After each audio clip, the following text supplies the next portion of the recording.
Om Swastiastu, Bapak dan rekan-rekan. Baik, sebelumnya perkenalkan, saya Lohani Aksana Putri, NIM 191301057, anggota dari kelompok 8 akan menjelaskan mengenai sistem pendidikan di Indonesia. Nah, khususnya saya di sini akan membahas bab 1 pendahuluan pada makalah kami, yang kemudian akan saya bahas yaitu Undang-Undang Nomor 20 Tahun 2003 dari pasal 5 hingga pasal 25. Baik, langsung saja. Yang pertama, saya akan bahas latar belakang dari sistem pendidikan Indonesia. Menurut UU Nomor 20 Tahun 2003, peserta didik adalah anggota masyarakat yang berusaha untuk mengembangkan potensi diri melalui proses pembelajaran yang tersedia pada jalur, jenjang, dan jenis pendidikan. Nah, namun menurut Sudarwan Danim pada tahun 2010 menyebutkan bahwa peserta didik merupakan sumber utama yang terpenting dalam proses pendidikan. Nah, adapun mengenai pokok-pokok pikiran yang terkandung dalam Undang-Undang Nomor 20 Tahun 2003 ini, itu yang pertama, usaha sadar dan terencana dari sistem pendidikan itu sendiri. Kemudian yang kedua, mewujudkan suasana belajar dalam proses pembelajaran agar peserta didik bisa aktif mengembangkan potensi dirinya.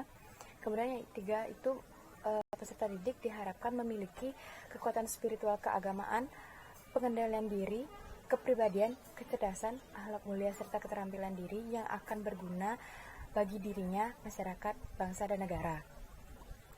Nah, dari hal tersebut muncul beberapa masalah yang kami hadapi, yaitu apa saja yang menjadi hakikat dari sistem pendidikan Indonesia, kemudian pokok pikiran apa yang terkandung dalam pendidikan, kemudian visi, misi, dan sistem pendidikan Indonesia itu apa saja, kemudian apa saja dasar, fungsi, dan tujuan dari sistem pendidikan di Indonesia yang dijalankan saat ini, kemudian apa saja peranan pendidik dan tenaga kependidikan dalam sistem pendidikan Indonesia.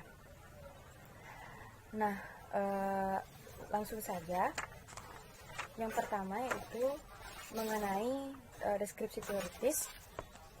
Jika dilihat dari segi teori, pendidikan itu memiliki pengertian yang sangat luas, tergantung dari penafsiran apa yang dimiliki oleh masing-masing orang. Nah, menurut UU Nomor 20 Tahun 2003 itu sendiri, pendidikan adalah usaha sadar dan terencana untuk mewujudkan proses pembelajaran yang membuat peserta didiknya secara aktif mengembangkan potensi dirinya untuk memiliki kekuatan spiritual, keagamaan, kepribadian, kecerdasan, akhlak mulia, serta keterampilan yang akan berguna bagi dirinya, masyarakat, bangsa, dan negara. Nah, ada apa yang dimaksud dengan pendidikan nasional, yaitu pendidikan yang berdasarkan pada Pancasila dan Undang-Undang Dasar 1945 yang berakar pada nilai-nilai agama, kebudayaan nasional Indonesia, dan tanggap terhadap tuntutan perubahan zaman. Nah, terkait hak-hak dan kewajiban warga negara, orang tua, masyarakat, dan pemerintah dalam penyelenggaraan pendidikan nasional yang diatur pada pasal 5 hingga pasal 12 UU Nomor 20 Tahun 2003 ini yaitu sebagai berikut. Nah, pada pasal 5 khususnya mengatur tentang hak dan kewajiban warga negara yang pada dasarnya menekankan pada hak untuk memperoleh pendidikan sesuai dengan kondisi yang dialami agar hasil belajar yang diperoleh itu bisa menjadi maksimal. Adapun yang diatur dalam pasal 5 itu sendiri, yaitu yang pertama, setiap warga negara mempunyai hak yang sama untuk memperoleh pendidikan yang bermutu. Kemudian yang kedua, warga negara yang memiliki kelainan fisik, emosional, mental, intelektual, dan atau sosial berhak memperoleh pendidikan khusus. Nah, pada ayat inilah yang saya maksud sesuai dengan kondisi yang dialami oleh peserta didik itu sendiri. Nah, kemudian lanjut yang ayat ketiga, yaitu warga negara di daerah terpencil atau terbelakang serta masyarakat adat yang terpencil berhak memperoleh pendidikan layanan khusus. Yang keempat yaitu warga negara yang memiliki potensi kecerdasan dan bakat istimewa berhak memperoleh pendidikan khusus. Dan yang terakhir yaitu setiap warga negara berhak mendapat kesempatan untuk meningkatkan pendidikan sepanjang hayat. Jadi bisa disimpulkan bahwa seperti yang sudah saya katakan tadi, pasal 5 ini mengatur tentang hak dan kewajiban warga negara untuk bisa memperoleh pendidikan sesuai dengan kondisi yang dialami, seperti kelainan fisik, emosional, mental maupun sosial, kemudian daerah lingkungan peserta didik itu sendiri, dan bakat atau potensial istimewa yang dimiliki oleh peserta didik. Maka dari itu diperlukan perlakuan yang berbeda dari yang didapat oleh peserta didik itu sendiri supaya hasilnya bisa menjadi maksimal. Kemudian lanjut yaitu pada pasal 7 UU nomor 20 tahun 2003 yang menjelaskan bahwa penekanannya itu terdapat pada peran serta orang tua dalam proses pembelajaran anaknya, karena orang tua merupakan guru pertama yang mengajarkan anaknya dalam kehidupan. Bisa dilihat pada sistem pendidikan Indonesia. Dan pada agama Hindu juga diatur bahwa terdapat pada catur guru, yaitu 4 guru yang harus dihormati. Orang tua merupakan guru pertama yang harus dihormati karena orang tua adalah yang membawa kehidupan pada anaknya. Nah, adapun pada pasal 7 ini ayat 1 menjelaskan bahwa orang tua berhak berperan serta dalam memilih satuan pendidikan dan memperoleh informasi tentang perkembangan pendidikan anaknya. Kemudian pada ayat 2 yaitu orang tua dari anak usia wajib belajar berkewajiban memberikan pendidikan dasar kepada anaknya. Nah, pada ayat 2 ini menjelaskan bahwa orang tua memiliki kewajiban untuk ikut serta dalam perkembangan anaknya supaya orang tua tidak lepas kewajiban sebagai orang tua. Nah, lanjut yaitu mengenai hak dan kewajiban masyarakat yang diatur dalam pasal 8 dan pasal 9. Pasal 8 menyatakan bahwa masyarakat berhak berperan serta dalam perencanaan, pelaksanaan, pengawasan, dan evaluasi program pendidikan. Dan pasal 9 mengatur bahwa masyarakat berkewajiban memberikan dukungan sumber daya dalam penyelenggaraan pendidikan. Nah, bila disimpulkan, pasal 8 dan pasal 9 ini mengatur hak dan kewajiban masyarakat, yaitu peran masyarakat dalam mendukung proses pembelajaran, karena pendidikan ini ditujukan untuk kepentingan masyarakat ke depannya, karena peserta didik itu merupakan anggota masyarakat yang akan menentukan bagaimana jalan dari masa depan masyarakat itu sendiri. Nah, selanjutnya itu mengenai hak dan kewajiban pemerintah dan pemerintah daerah diatur dalam pasal 10 dan pasal 11. Pada pasal 10 dikatakan bahwa pemerintah dan pemerintah daerah berhak mengarahkan, membimbing, membantu, dan mengawasi penyelenggaraan pendidikan sesuai dengan peraturan perundang-undangan yang berlaku. Di sini yang dimaksudkan adalah pemerintah berhak untuk turut serta dalam pengawasan sistem pendidikan agar tidak terjadi hal-hal yang melenceng dari yang diharapkan, agar bisa menghasilkan hasil yang maksimal.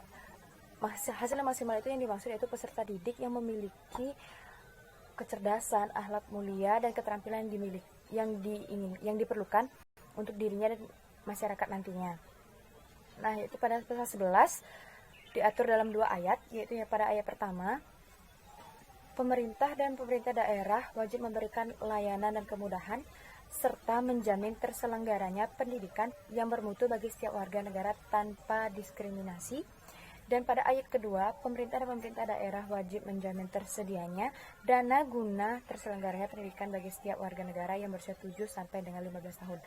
Nah, pada pasal 11 ini menekankan kewajiban pemerintah dan pemerintah daerah untuk menyediakan fasilitas-fasilitas yang mendukung sistem pendidikan Indonesia agar pendidikan bagi peserta didik bisa berjalan dengan lancar. Selanjutnya yaitu pada pasal 12 mengatur tentang hak-hak dan kewajiban peserta didik. Di sini diatur dalam 4 pasal. Yang pertama itu pasal 1 diatur dalam 4 ayat. Yaitu ayat pertama, setiap peserta didik pada setiap satuan pendidikan berhak yang A, bagian A, mendapatkan pendidikan agama sesuai dengan agama yang dianutnya dan diajarkan oleh pendidik yang seagama. Kemudian yang pada bagian B, mendapatkan pelayanan pendidikan sesuai dengan bakat, minat, dan kemampuannya. Yaitu pada bagian C, mendapatkan beasiswa bagi yang berprestasi dan orang tuanya tidak mampu membiayai pendidikannya. Bagian D, mendapatkan biaya pendidikan bagi mereka yang orang tuanya tidak mampu membiayai pendidikan. Yang E, pindah ke program pendidikan pada jalur dan satuan pendidikan yang lain setara. Yang F, yaitu yang terakhir, menyelesaikan program pendidikan sesuai dengan kecepatan belajar masing-masing dan tidak menyimpang dari ketentuan batas waktu yang ditetapkan. Nah, pada pasal 12 ayat 1 ini menekankan hak yang harus diperoleh peserta didik selama mengikuti proses pembelajaran supaya bisa melaksanakan kewajiban yang peserta didik itu tanggung. Kemudian untuk ayat 2 mengatur tentang kewajiban setiap peserta didik. Pada ayat 2 dikatakan bahwa setiap peserta didik berkewajiban untuk A. Yang pertama, menjaga norma-norma pendidikan untuk menjamin keberlangsungan proses dan keberhasilan pendidikan. Yang B, ikut menanggung biaya penyelenggaraan pendidikan kecuali bagi peserta didik yang dibebaskan dari kewajiban tersebut sesuai dengan peraturan perundang-undangan yang berlaku. Nah, bisa dijelaskan bahwa sebagai peserta didik harus mengikuti norma-norma yang berlaku, baik itu norma kesopanan, norma kesantunan dan yang lain-lain, agar proses pembelajaran itu bisa berlangsung dengan lancar. Nah, selanjutnya yaitu mengenai yang pada bagian B, yaitu ikut menanggung biaya penyelenggaraan pendidikan. Nah, tidak dipungkiri bahwa pendidikan itu memerlukan biaya yang cukup besar, sehingga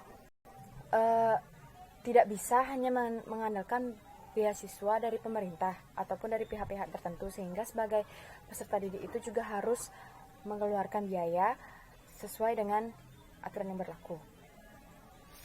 Nah, selanjutnya yaitu pada ayat 3, yaitu aturan yang khusus mengatur tentang warga negara asing.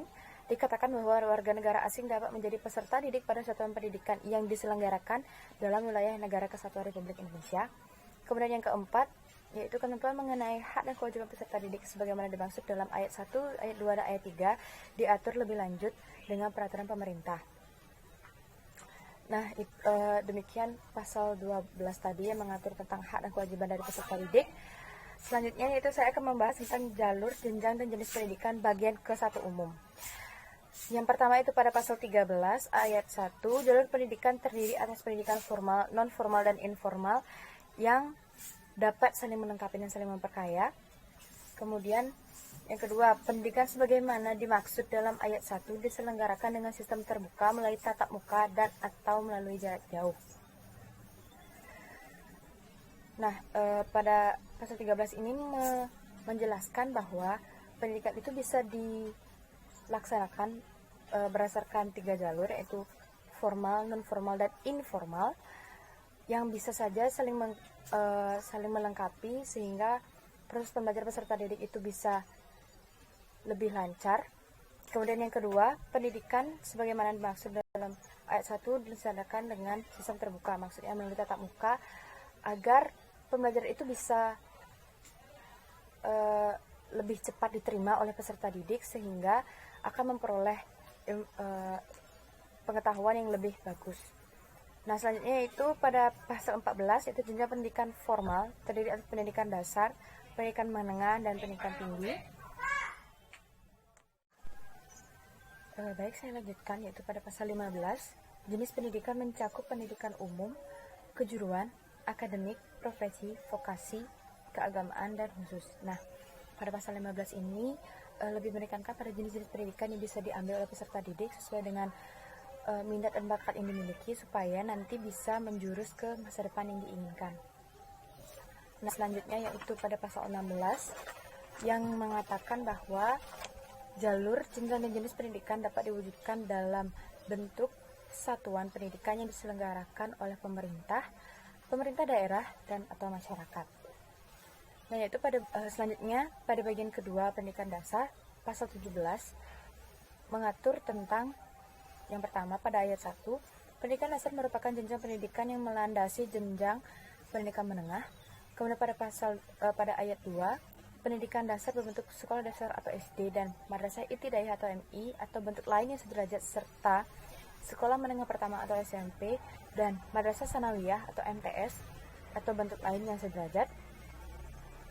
Yaitu selanjutnya pada pasal 3, ketentuan mengenai pendidikan dasar sebagaimana dimaksud pada ayat 1 dan ayat 2 diatur lebih lanjut dengan peraturan pemerintah. Nah, pada pasal 17 ini mengatur tentang pendidikan dasar, yaitu yang menyatakan bahwa pendidikan dasar merupakan dasar dari pendidikan-pendidikan di atasnya. Yang kita ketahui bahwa pendidikan itu kan terdiri dari pendidikan dasar, menengah pertama dan menengah ke atas. Nah, pendidikan dasar merupakan yang mendasari dari sistem pendidikan tersebut, sehingga pendidikan dasar ini diperlukan untuk bisa lanjut ke jenjang pendidikan selanjutnya. Lanjut itu pada bagian ketiga, pendidikan menengah. Pada pasal 18 ini terdiri atas 4 ayat. Yang pertama, ayat pertama, pendidikan menengah merupakan lanjutan dari pendidikan dasar. Pada ayat kedua, itu pendidikan menengah terdiri atas pendidikan menengah umum dan pendidikan menengah kejuruan. Pada ayat 3, yaitu pendidikan menengah berbentuk sekolah menengah atas, madrasah aliyah, sekolah menengah kejuruan, dan madrasah aliyah kejuruan atau bentuk lain yang sederajat. Ayat 4, yaitu ketentuan mengenai pendidikan menengah sebagaimana dimaksud dalam ayat 1, ayat 2, dan ayat 3 diatur lebih lanjut dengan peraturan pemerintah. Nah, sudah disampaikan tadi bahwa pendidikan menengah merupakan lanjutan dari pendidikan dasar, sehingga di sini bisa dibilang pendalaman minat dan bakat yang dimiliki oleh peserta didik setelah menerima pendidikan dasar sebelumnya. Nah, pendidikan dasar itu pendidikan menengah itu terbagi menjadi 2, yaitu umum dan kejuruan. Pada umum biasanya disebut dengan sekolah menengah atas atau SMA atau madrasah aliyah atau MA bagi umat beragama muslim, dan kemudian sekolah menengah kejuruan atau SMK dan madrasah aliyah kejuruan atau MAK bagi umat beragama muslim. Nah, selanjutnya yaitu mengenai pendidikan tinggi yang diatur pada pasal 19 dan pasal 20. Nah, pada pasal 19 ini diatur dalam 2 ayat, yaitu yang pertama, pendidikan tinggi merupakan jenjang pendidikan setelah pendidikan menengah yang mencakup program pendidikan diploma, sarjana, magister, spesialis, dan doktor yang diselenggarakan oleh perguruan tinggi. Kemudian yang kedua, pendidikan tinggi ini diselenggarakan dengan sistem terbuka. Nah, pada ayat 1 telah disampaikan bahwa pendidikan tinggi merupakan lanjutan dari pendidikan menengah yang terdiri dari berbagai jenjang lanjutan seperti diploma, sarjana, magister, spesialis, dan doktor yang bisa diperoleh setelah menempuh pendidikan di perguruan itu sendiri. Lanjut pada pasal 20.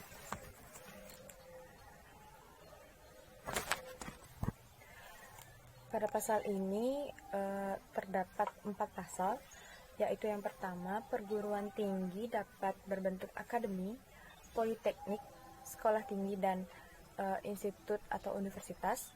Kemudian yang pada pasal 2, yaitu perguruan tinggi berkewajiban untuk menyelenggarakan pendidikan dan penelitian serta pengabdian kepada masyarakat. Kemudian yang ketiga, perguruan tinggi dapat menyelenggarakan program akademik, profesi, dan atau vokasi. Kemudian pada ayat 4, yaitu ketentuan mengenai perguruan tinggi sebagaimana dimaksud dalam ayat 1, 2, dan 3 diatur lebih lanjut dengan peraturan pemerintah. Nah, pada pasal ini lebih mengatur kepada jenis pendidikan yang bisa dilaksanakan pada perguruan tinggi, yaitu seperti dalam bentuk program akademik, profesi, dan atau vokasi, serta mengatur tentang bentuk pendidikan yang bisa dilaksanakan pada perguruan tinggi, yaitu bisa dalam bentuk akademi, politeknik, sekolah tinggi, institut, atau universitas. Nah, selanjutnya yaitu pada pasal 21. Pada pasal 21 terdiri atas 7 ayat. Yang pertama yaitu perguruan tinggi memenuhi persyaratan pendirian dan dinyatakan berhak menyelenggarakan program pendidikan tertentu dapat memberikan gelar akademik, profesi, atau vokasi sesuai dengan program pendidikan yang diselenggarakannya. Kemudian yang kedua, perseorangan, organisasi, atau penyelenggara pendidikan yang bukan perguruan tinggi dilarang memberikan gelar akademik profesi atau vokasi. Kemudian yang ketiga yaitu gelar akademik profesi atau vokasi hanya digunakan oleh lulusan dari perguruan tinggi yang dinyatakan berhak memberikan gelar akademik profesi atau vokasi. Yang keempat, penggunaan gelar akademik profesi atau vokasi lulusan perguruan tinggi hanya dibenarkan dalam bentuk dan singkatan yang diterima dari perguruan tinggi yang bersangkutan. Kemudian yang kelima, penyelenggara pendidikan yang tidak memenuhi persyaratan pendirian sebagaimana dimaksud dalam ayat 1 atau penyelenggara pendidikan bukan perguruan tinggi yang melakukan tindakan sebagaimana dimaksud dalam ayat 2 dikenakan sanksi administratif berupa penutupan penyelenggaraan pendidikan. Nah, selanjutnya pada pasal 6, gelar akademik profesi atau vokasi yang dikeluarkan oleh penyelenggara pendidikan yang tidak sesuai dengan ketentuan sebagaimana dimaksud dalam ayat 1 atau penyelenggara pendidikan yang bukan perguruan tinggi sebagaimana dimaksud dalam ayat 2 dinyatakan tidak sah. Kemudian yang ketujuh, ketentuan mengenai gelar profesi akademik profesi atau vokasi sebagaimana dimaksud dalam ayat 1, 2, 3, 4, 5, dan 6 diatur lebih lanjut dengan peraturan pemerintah. Nah, setelah disimpulkan pada pasal 21 ini lebih menekankan kepada pelanggaran-pelanggaran yang bisa terjadi akibat adanya perbuatan oleh pihak-pihak yang tidak mengindahkan peraturan seperti organisasi, perseorangan atau penyelenggara pendidikan yang lain, dan dengan secara sembarangan memberikan pendidikan di luar pendidikan tinggi, sehingga apabila nanti bisa memberikan gelar akademik profesi atau vokasi itu tidak sah dan bisa berujung pada penutupan penyelenggara pendidikan. Nah, selanjutnya yaitu pada pasal 23 yaitu mengatur tentang universitas, institut, dan sekolah tinggi yang memiliki program doktor berhak memberikan gelar doktor kehormatan atau doktor honoris causa kepada setiap individu yang layak memperoleh penghargaan berkenaan dengan jasa-jasa yang luar biasa dalam bidang ilmu pengetahuan, teknologi, kemasyarakatan, keagamaan, kebudayaan, ataupun seni. Kemudian pada pasal 23 yaitu diatur dalam 2 ayat. Yang pertama, pada universitas, institut, dan sekolah tinggi dapat diangkat guru besar atau profesor sesuai dengan peraturan perundang-undangan yang berlaku. Kemudian yang pada ayat 2, sebutan guru besar atau profesor hanya dipergunakan selama yang bersangkutan masih aktif bekerja sebagai pendidik di perguruan tinggi. Nah, pasal 23 ini mengatur tentang pemberian pangkat guru besar atau profesor kepada individu yang berhak untuk memperoleh gelar itu dengan peraturan yang telah ditetapkan dan hanya bisa dipergunakan selama yang bersangkutan itu masih bekerja aktif di perguruan tinggi tersebut. Nah, selanjutnya yaitu pada pasal 24 terdapat 4 pasal yang diatur, yaitu 4 ayat yang diatur. Yang pertama, dalam penyelenggaraan pendidikan dan pengembangan ilmu pengetahuan pada perguruan tinggi berlaku kebebasan akademik dan kebebasan mimbar akademik serta otonomi keilmuan. Kemudian pada ayat 2 itu perguruan tinggi memiliki otonomi untuk mengelola sendiri lembaganya sebagai pusat penyelenggaraan pendidikan tinggi, penelitian ilmiah, dan pengabdian kepada masyarakat. Kemudian yang ketiga, perguruan tinggi dapat memperoleh sumber dana dari masyarakat yang pengelolaannya dilakukan berdasarkan prinsip akuntabilitas publik. Kemudian yang keempat, ketentuan mengenai penyelenggaraan pendidikan tinggi sebagaimana dimaksud dalam ayat 1, 2, dan 3 diatur lebih lanjut dalam peraturan pemerintah. Nah, pada pasal 24 ini lebih menekankan dan mengatur tentang keotonomian pendidikan tinggi itu sendiri. Lembaga pendidikan tinggi itu sendiri dalam mengatur sistem pendidikan mereka sesuai dengan peraturan yang berlaku. Nah, kemudian lanjut pada pasal yang terakhir atau pasal 25. Pada pasal 25 ini diatur dalam 3 ayat. Yang pertama, perguruan tinggi menetapkan persyaratan kelulusan untuk mendapatkan gelar akademi profesi atau vokasi.